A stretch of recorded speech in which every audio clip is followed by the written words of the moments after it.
3 yards. And as you saw right there, this is a guy with pretty good speed for a tight end. Nice job there catching the short throw and turning it upfield. He can also be a weapon downfield as well.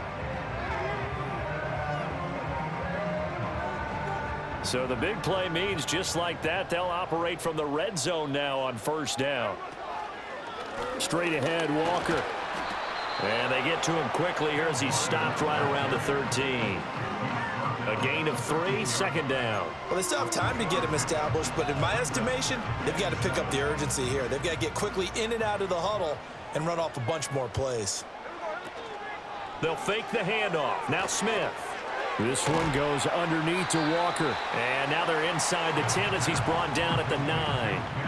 The result, only 4 yards there on the play. And now it's 3rd and 3. And we see another pitch and catch there to the running back. This position just continues to evolve. They become just as critical to the passing attack as a lot of receivers, tight ends, because their ability to make people miss in the open field can really generate big plays for an offense. They're able to convert on 3rd down, and that sets up a 1st and goal. And in a lot of ways, that catch is expected. Red zone presence, and that one was realized there. You've got to find your tight end in that situation. Walker is in. Touchdown, Seattle. Well, this offense only mustered 3 points in the first half on that field goal. They picked up the pace now, 2 third-quarter touchdowns. Hey, you remember that appearance we had last week in front of that crowd, and they asked about halftime adjustments and all that was going on, and remember what I said, it's not always an adjustment at halftime. Sometimes just remembering the game plan and playing better, tuning it up and just working through it methodically. They got it done in this case. Of course, I'll always remember that appearance because I had on a brown belt with black shoes, and you pointed that out in front of the crowd. So thanks for that. I said that out loud? You did. My bad.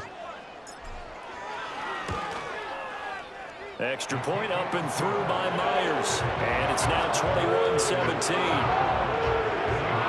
So that one a pretty time-consuming 10-play drive. And it was Kenneth Walker finishing things off with a touchdown run. And after the touchdown, here's Myers to boot it away.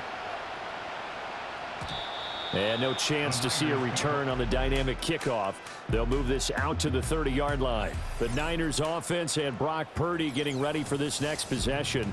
And as we show you some of the highlights from earlier, he has been instrumental in getting his guys the lead as he looks to finish strong and close this one out.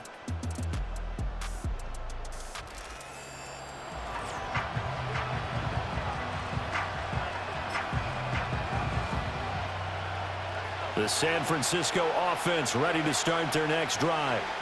Still enjoying the lead here in the 3rd quarter despite their defense giving up that last touchdown. Now they'll see if they can get the equalizer here on this drive.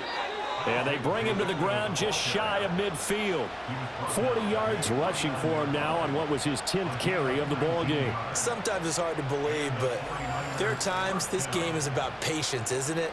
Has had the game he expected, but that run there, that may get him going. I was just going to say, maybe that gives him a little juice because you're right, he struggled, especially in that first half. Yeah, and I know the great ones always think to themselves, just hang in there. I'm just one big carry away from busting this open. That's a good start for him.